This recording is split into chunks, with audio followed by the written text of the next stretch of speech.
watching Where Are They Now with your host, Dianne Hart. Now here's Dianne. Good evening. Welcome to Where Are They Now? Tonight I have the pleasure of interviewing a singer, a songwriter, a producer, a musician, and an entrepreneur in the music industry, Mr. Alan Lindsey, better known as Al Lindsey. How are you tonight? Doing fine. What about yourself? I'm blessed and highly favored. I don't have any real complaints. Those I have, I'm going to keep.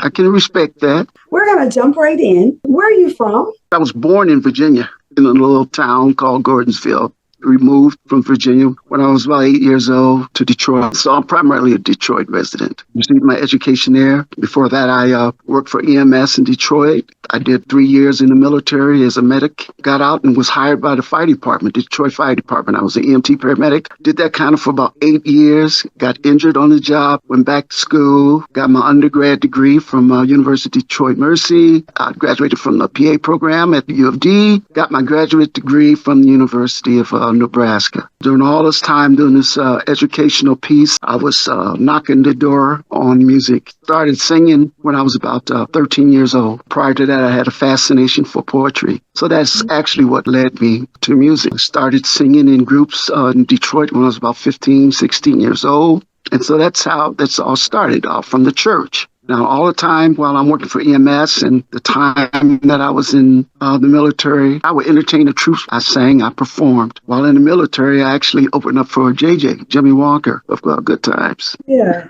You say you started singing at about 13? Yes. Play an instrument? Piano. Oh, okay. Self-taught. That's amazing. Mm-hmm. How old were you when you started playing piano? 13, right around the same time, it all came together. And as I indicated, I started writing poetry. And poetry is kind of what led me to music. What started you to writing your own songs? Was it the poetry that kind of led you into? Yeah, poetry, fascination with relationships with girls, that sort of thing. Interpersonal relationships, frustrations, pain, agony of growing up. That inspired my writing. I'm sure. I understand that you have numerous songs out there. How many songs have you actually wrote yourself? I've got a catalog probably of about 100 songs, which some would probably say that's not a lot. We're talking about over the years, because I jumped in and out of music in between careers. My first song was released in Detroit in 1987. I was signed to a company, Ren City Records, and I released a song entitled Always on My Mind. I co-wrote that.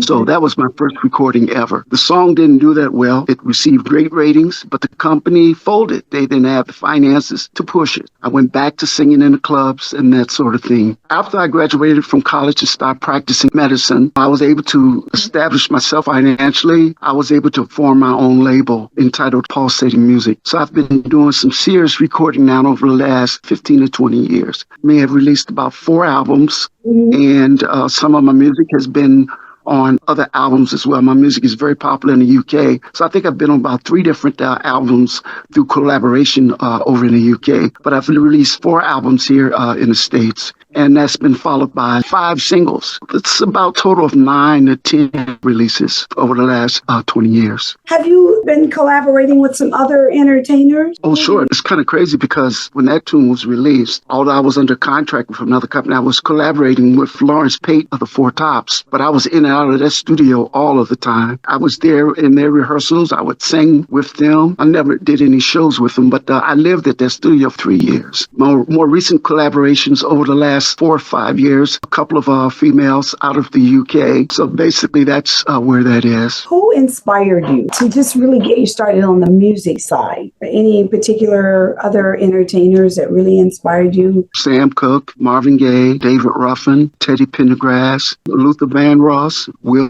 Downing. Wow. You chose all the crooners. That's what you did. I love ballads. Exactly.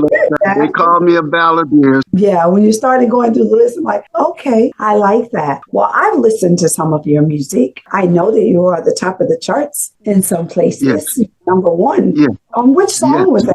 Fabulous right now is charting. And right now that is number 1 out of Alabama. Tyrone Davis, his program, his show. Yes. So we're going to take a break and we're going to listen to Fabulous. And then when we come back, I want to ask you a couple of questions about Fabulous.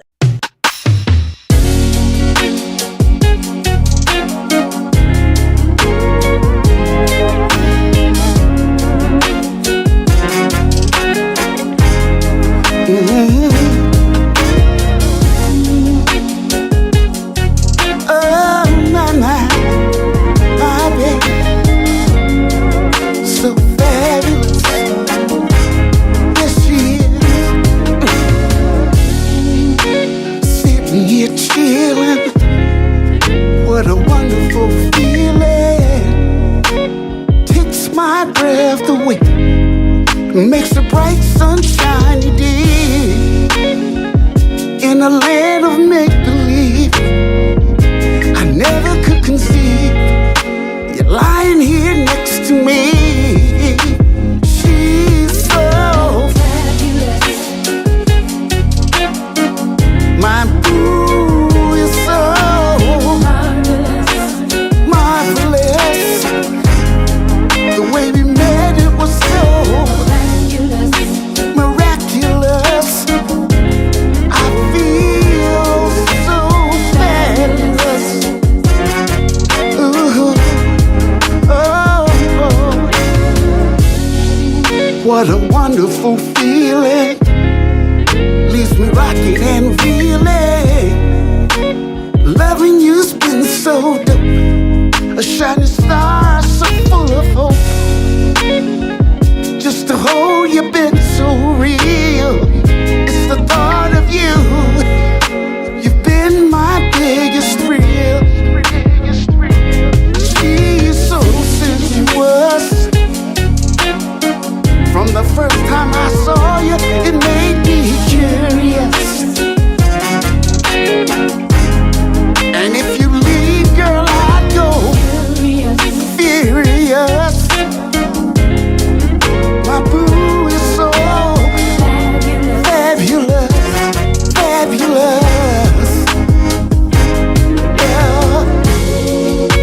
Love is about giving. Every day so fulfilling. It doesn't matter who's right or wrong.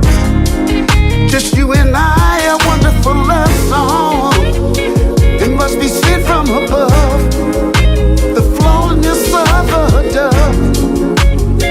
You're my boo. I'm so into you. Ooh, a wonderful feeling. A wonderful feeling. Yes, it is. Yes, it is. You're my boo. You're so fabulous. Takes my breath away. Takes my breath away. No one makes me feel the way you do, girl. You're so fabulous. I never could conceive. So miraculous. You're lying here next to me. So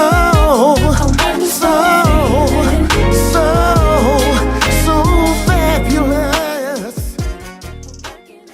Welcome back to Where Are They Now? I'm your host, Dianne Hart. My special guest this evening is Mr. Al Lindsey. What a bad jam Fabulous is. Tell me a little bit about what inspired Fabulous. Layla James, she released the song. Basically, it's got that same groove. So I told my producer, his name is James Owens. By the way, he's only about 26 years old. This guy's bad. I told him, I said, man, I want something with a vibe like Layla James. He wrote me an instrumental track, sent it to me, and it inspired me to write lyrics to it. And Fabulous is basically this. It's just talking about sitting here chilling. What a wonderful feeling. Takes my breath away. Makes a bright sunshiny day. In a land of make-believe, I never could conceive. You're lying here next to me. She's so fabulous. Yeah, Oh, that is a bad jam. Absolutely. Thank you. Do you write for others? No, not really. I've been doing my own thing. I mean, not that I wouldn't mind, but no. Have you sang any Southern Soul? Yes, as a matter of fact, my album Caught, which was released about 12 years ago, a bunch of those tunes fell in the Southern Soul realm. And so as a matter of fact, I was a Southern Soul Artist of the Year in 2009. Some songs on there called Take Me Back, Caught, those sort of songs, yeah. Do you have any new music that's coming out soon? Or are we going to just let Fabulous ride for just a moment? I've gotten the most out of Fabulous because, I mean, it's been played for almost a year. That's a long time. The life of a song usually is a couple months, you know. I've got something that I'm working on right now, and I should be ready to drop something in about a month or so. Up-tempo tune, because everyone keeps saying, oh, come on, man, let's give us something up-tempo. That's what I'm working on right now. Okay. Are you performing? Touring? Yes, got something coming up in Saginaw right around Thanksgiving on the 23rd of November. Rita Soul Cafe, downtown Saginaw. And by the way, I had the honor of performing at a rally in downtown Detroit about 2 weeks ago. Governor Gretchen Whitmer was the speaker there. So I actually brought her on. So that was pretty cool. I mean, I really, really enjoyed that experience. As a politician, I know you did. Yeah. Also, I've opened up for The Whispers, Jeffrey Osborne for Enchantment. You've been pretty busy, huh? Very busy, yeah. So tell me how you put your stethoscope down for the music. I was always bouncing back and forth between medicine and music. So I just went on and hung up the stethoscopes the latter part of last year. I worked at the VA. I was a provider there for almost 30 years. Wow. I had about 1,000 veterans under my care. I practiced medicine there here in Saginaw, 30 years there. During all that time, I was singing off and on. It's funny because they even gave me the nickname, the Singing Doc. A DJ by the name of Kurt Roby actually gave me that nickname, Al Izzy, the Singing Doc. For patients that know that I sang, it was hard for them to take me serious as a provider. But when I'm into medicine, I was into medicine. That was my priority. Taking care of my patients prioritized over everything else. And I'm kind of glad that I didn't put all of my marbles in one bag. You know what I mean, Diane? Education was important. Right. First and foremost, have yourself a foundation, something to rely upon. And I'm so glad that I went that route because it was only through practicing medicine that I was able to establish myself financially to finance myself. Because, in music industry now, everything is independent artists now. There are virtually no record companies. So you've got to do it yourself, and it's highly, highly competitive. I can't ask which did you like best because you loved both of them, obviously, if you practiced medicine for 30 years. Medicine and music. And now you're on the other M for the next 30? That's up to the Lord. I'm not going to be one of those guys to collapse on stage. And there are some that do it up until the end. Yeah. I don't need to perform to sustain myself financially. And that's a blessing within itself. A lot of artists, this is their only means of income. Once again, which takes it back to establishing some type of a solid foundation to build upon. Absolutely. Well, we're going to take another break and we're going to listen to a song called Some Way. And then when we come back, we'll talk a little bit about what inspired that tune.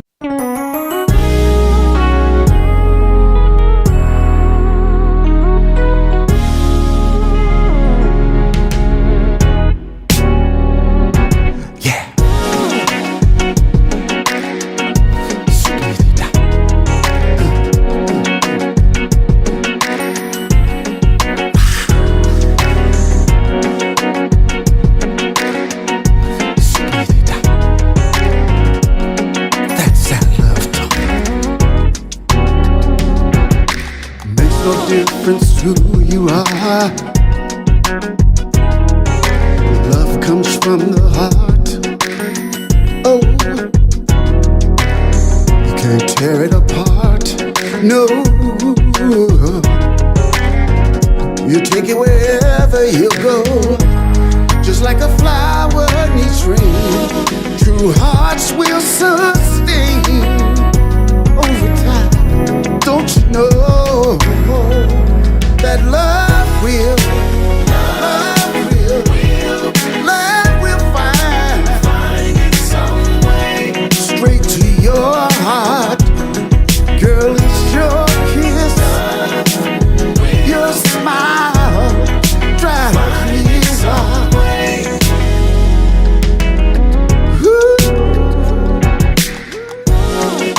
Two hearts to surrender. Enchanted land of splendor, where you smile, girl, you simply drive me wild. A story of two hearts, dare to never part. Don't you know, love real.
Welcome back to Where Are They Now? I'm your host, Dianne Hart. My special guest tonight is Mr. Al Lindsey, the singing doctor.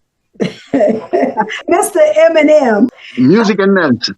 That's right, music and medicine. Let's talk a little bit about what inspired Some Way. You know, the way I write, I'll have my producer, I'll give him an idea. I just say, man, I just want something with this type of vibe or this feel. I said, I want something with a Will Downing feel to it. He wrote me the instrumental track with a Will Downing feel. I'm listening to this and I'm trying to get into the soul of Will Downing. How would Will Downing sing this song? And that's how that came together. It's an awesome song. Let me ask you this. When do you think your juices are really flowing? Is it when you are just sitting still, doing nothing, or running or jogging? When do you think you are inspired the most to write? You know, that's a good question because it can hit you at any time. Now, if I'm sitting here, I'll go ahead and write a song. It's hard for me to do that. You know, I'm driven by inspiration. Mm-hmm. That's a good thing, and then it's a bad thing because it can hit you any time. 1 o'clock, 2 o'clock in the morning. I probably slept on 1 million songs because, you know, once the melody, you hear the melody that comes to you at any time, you know, and if you don't act on it, if you don't record it, you'll lose it. This is probably typical of a lot of artists. We are songwriters, you know, we're inspired by the moment and things that are going on in our life, and you never know when the idea comes to you. If you don't record it some kind of way, you'll lose it. So you walk around with your phone on so that you are able to record that melody when you hear it? Oh my God, keep it within arm's reach. But if you get lazy, you'll say, okay, you'll forget that idea, that melody. You've got to be able to, it's a timely thing, be able to get to that recording device and capture that idea before you lose it. That's absolutely phenomenal, because sometimes when I'm thinking, I'm like, write it down, because if you don't, it'll be a fleeting moment. Like, dang, what was I trying to remember? Obviously, you're very, very talented because of the number of songs that you have written anyway. If you give me a focus, if you narrow it down, but just to sit here, I mean, because of all the possibilities, you see.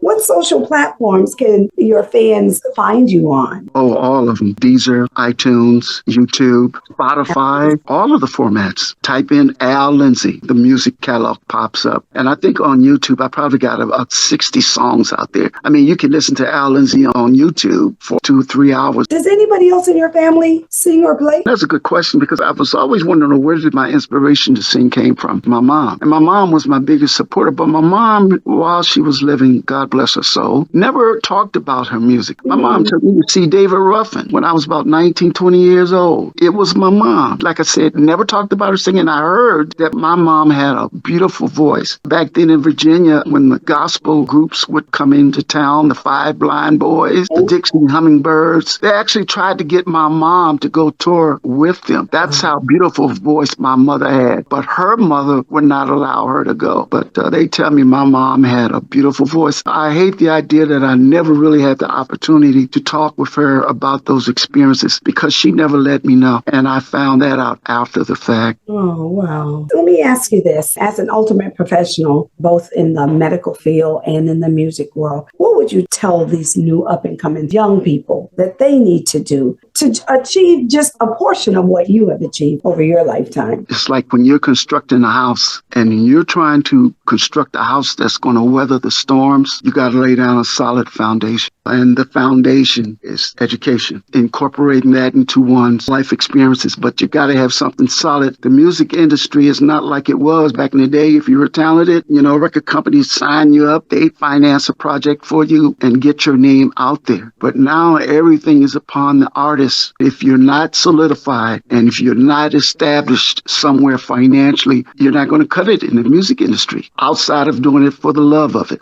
Record sales and selling music through downloading platforms does not generate much revenue. It really doesn't. When you're doing it for the love of it, you know, it can keep driving towards that thing. And while you're in your pursuit, be grounded and solidified financially. You've got to be able to survive. And there are a lot of starving musicians out there. The way the economy is, we don't know which way things are going. Education is the key. No guarantees. True. So when we talk about them being educated, you know, so many of them don't want to consult with attorneys or people that could help them if they got a contract, if they were fortunate enough to sign with a record label. What advice do you have for them when it comes to that legality of making sure that they're solid? Chances of that even happening to even get that point to negotiate is very unlikely. That's almost like trying to hit the lottery. That's just how challenging and tough it is. So learning the business part of it is cool. I'm encouraging you, if this is something that you want to do, you first and foremost have to get yourself established, some type of a career path. Education doesn't always necessarily mean college, but some trade, a craft, something that can sustain you. The chances of getting signed by a record company, there's very few of them. Terrestrial radio at one time, we could click on the radio, especially in the African-American community, you would click on the radio, we could hear all the hits. That's not so much anymore now. Most of your radio is syndicated programs. Tom Joyner that comes on, and he's syndicated all over the country. He's on for 3 or 4 hours. And how many songs do you hear during those 4 hours? Very few. How many new artists are introduced? None. Terrestrial radio, you can knock that off. Well, when you got internet, thank God the emergence of internet radio and social media, there's very little revenue that's generated by music that's played on internet radio. So the idea of knowing that your music is out there, and even though you're being charted, the financial reward may not necessarily be there. You have to sell, man, loads and loads and loads of music to get some type of monetary value from it. So do you think that it's important that they perform live, do shows? Is that a way that they can also make money? Because I agree with you.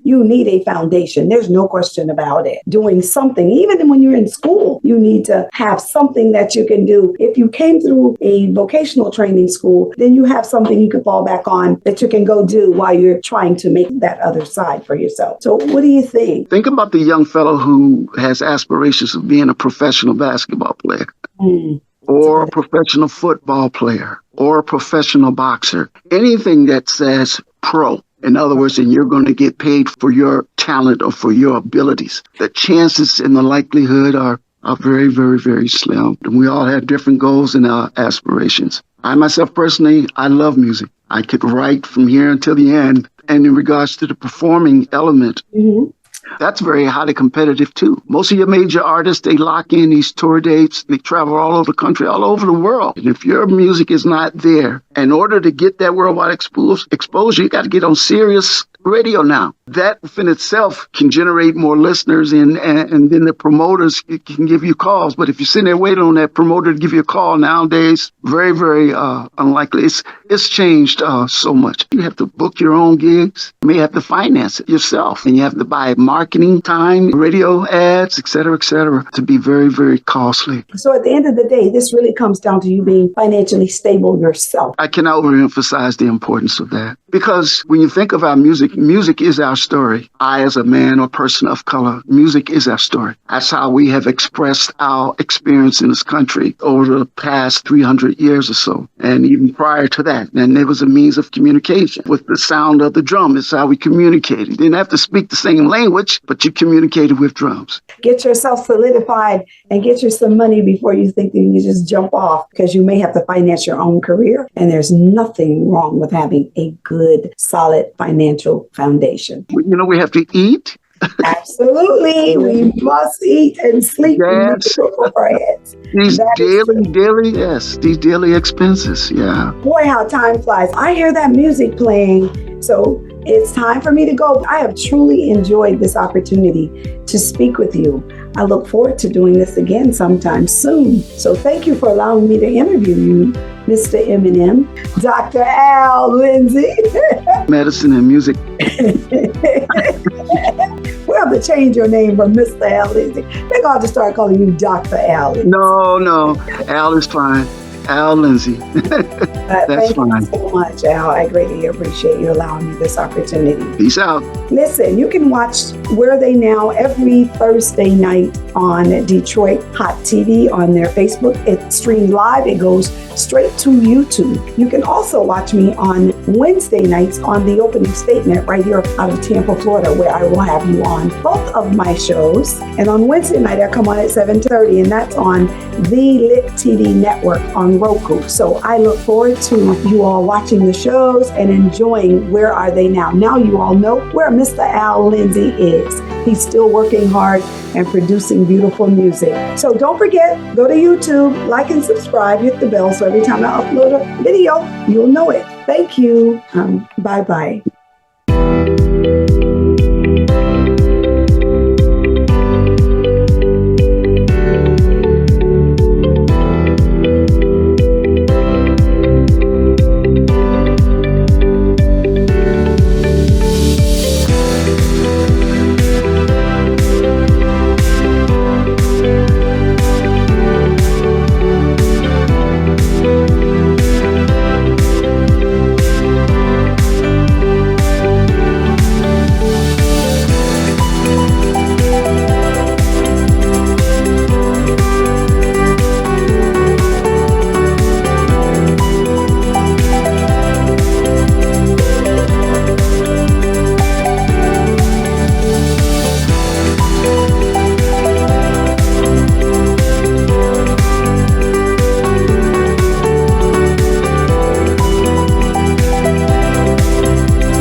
It's a new day for Detroit radio. It's internet radio.